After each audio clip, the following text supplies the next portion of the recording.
The Last Leap. Story of the Deaf Frog. The forest was alive that morning. Dew clung to the leaves and the air smelled of fresh rain.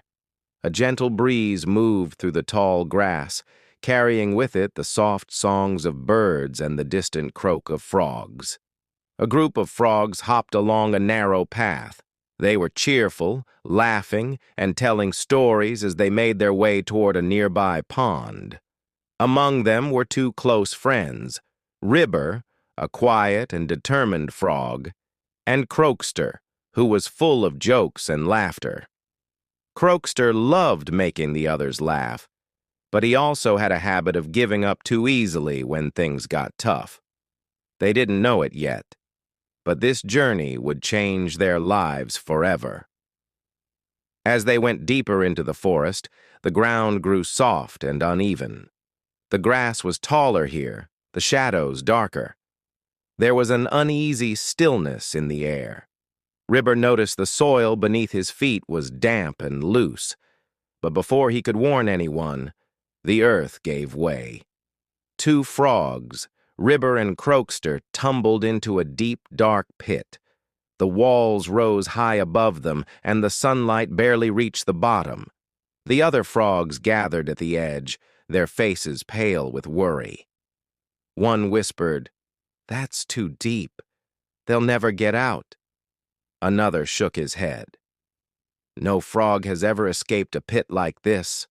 Ribber looked up and called, "Don't worry, we'll get out of here." But Croakster's eyes were already filled with fear. He tilted his head back, staring at the steep walls, and his body trembled. The two began to jump, trying to reach the top.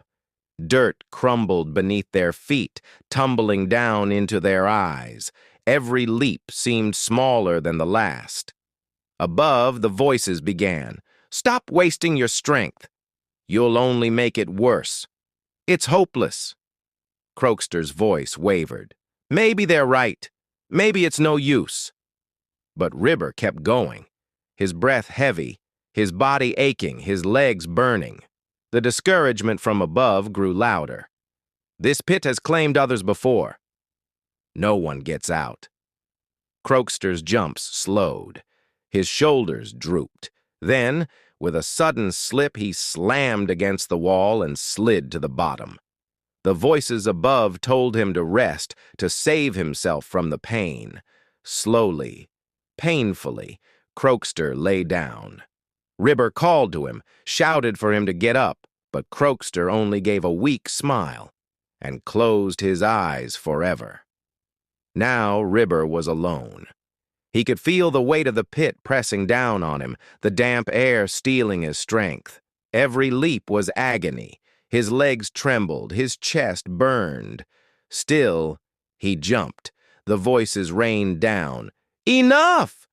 Accept your fate." But something strange was happening. To Ribber, those voices didn't sound like warnings anymore. They sounded like encouragement, like cheering, like the crowd believed in him. That thought lit a fire inside him. Again he leaped, and again. Time blurred. The walls scraped his skin. His breath came in gasps, but he pushed harder. At last, with a final burst of strength, he launched himself upward, higher than ever before. His front legs caught the grassy edge. With one last pull, he rolled onto the forest floor, collapsing in exhaustion. The crowd stared in shock.